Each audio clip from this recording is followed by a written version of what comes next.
Hi everyone. Before we start the video, I do want to shout out San Antonio Food Bank. There's still so many of my fellow San Antonians who are still hurting in the aftermath of the winter storm of 2021. So if you could click the link down below, you can leave a donation to San Antonio Food Bank and help them out. Thank you guys so much, and on to the video. Hello and welcome to the video. My name is Christina. I'm a 23-year-old first-time mom, and I also am a resident of Texas. And this is my experience with the Texas snowstorm of 2021. So San Antonio is classified as South Central Texas, and if you know nothing else about San Antonio, you know these two things. One, it's where the Alamo is, and two, it is very hot here, and when it's not hot, it's warm. It is now February 14th, 2021, and it starts snowing. So there were a couple things that contributed to the power outages and people being without heat and water. It was due to, number one, Texas is actually on its own power grid. So every other state in America has the ability to borrow power from other states. Oregon sold power to California a lot of times, and I know a lot of eastern states do that. But Texas is on its very own power grid because Texas is an independent woman and she don't need no man. It's so Texas can have the independence and do what they want, because that's a very Texas thing to do. So when those systems started failing, there was no backup. There was nothing to fall back on. There was no place to give us power. So on Sunday night, we experienced the rolling outages, or rolling outages, as I'm going to call them. So what it was supposed to be was you were supposed to have power for an hour or two, and then when the power clicked off, it was only supposed to stay off for 15 to 30 minutes. And whose power came on and whose power came off was completely randomized, and the only places that were given priority for power were hospitals and military facilities. So these rolling outages started out just fine. It wasn't the 15-30 minute outages that we were told.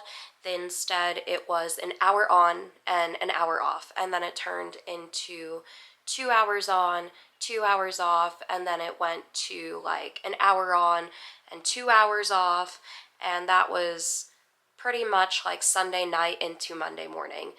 Come Monday evening, the outages are lasting even longer and longer, and I live in an apartment building. The walls are not as insulated as they probably should be, and the outages were doing half an hour on and 3 hours off until it got to the evening, where there was one time where the power was on for 30 seconds and then it was off for another 3 hours. Eventually, the power just didn't turn on at all. So as some of you know, I have a 10-month-old daughter, Madeline, and this was our very first time experiencing winter, and this was also our very first time experiencing her being sick. She had never had a cough or a sniffle up until this time, when the power also happened to go out. To say that I was a little scared and stressed with that added factor onto not having heat would be a little bit of an understatement. I was very scared that my sick child was not going to stay warm, and we had not prepared appropriately for a snowstorm because we don't typically prepare for snowstorms here in South Central Texas, and we saw the weather coming, but sometimes it says it's going to snow down here, and it does what it usually does in San Antonio, where it snows and then it hits the ground and melts immediately. So we had a sick baby, and Nick and I kind of turned on survival mode and just tried the best we could. All we had to cook on was our tiny camp stove with the little baby propane canisters that are like this big. Since the power went out, all of our perishables were going to go bad, and we resorted to filling up our cooler full of snow and putting them in that. We put a big comforter over our window, and our window also has blackout curtains, so just to insulate a little more, we all co-slept together, and that doesn't usually ever happen. So me, Nick, the baby, and our 2 small dogs were all in our full bed to keep warm. I had Madeline in 2 sets of sleepers, and Nick and I were layered up as well. We had our own blanket. So of the food that we did have, Nick was able to cook on our camp stove, and I actually have his brand new food Instagram down here. You can see him nicking on the patio, and he made top ramen on the camp stove. He made chili on the camp stove, turkey chili. So the power outages lasted from Sunday night into Wednesday night, and on Wednesday night, the power came back on. And it's kind of sad, but Nick and I were expecting the power to shut off at any second. So we weren't trying to begin a task that we weren't able to finish without power. We weren't trying to do anything crazy because we were just expecting it to turn back off. But the power stayed on, and we're like, okay, so what do we do next? Blast the heater.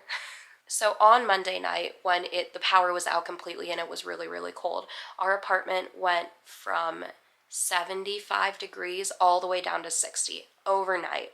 And so our thought process was, okay, well, if the power is going to go out and we're blasting our heater to as high as we can get it, which is 80 degrees, then if the power goes out for 4 hours, it should be at like 75 degrees. So we had a space heater in our bedroom where we all were sleeping. We were trying to blast the heat in our apartment, and we didn't open the door, open any windows at all, because we just needed to keep the place warm. So really, we only had outages for like 3-4 days.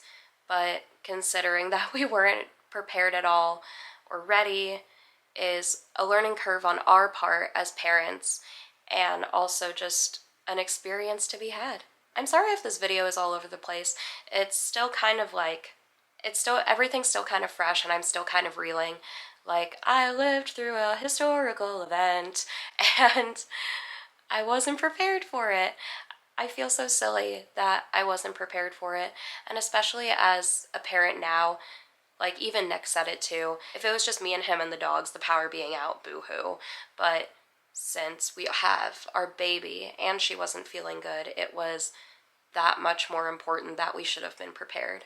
Anyway, I know this video is everywhere and I probably didn't get everything, but it's just so weird. So like, a Floridian knows how to prepare for a hurricane. People who live in the Northeast know how to prepare for snowstorms. People in Texas do not know how to prepare for snowstorms. And it was a weird experience, and I'm not sure if I got everything. I probably didn't, but that was my family's personal experience, and yeah, Snowvid. Thank you guys so much for watching this video. Don't forget to donate to San Antonio Food Bank down below in the description, and I will see you next time.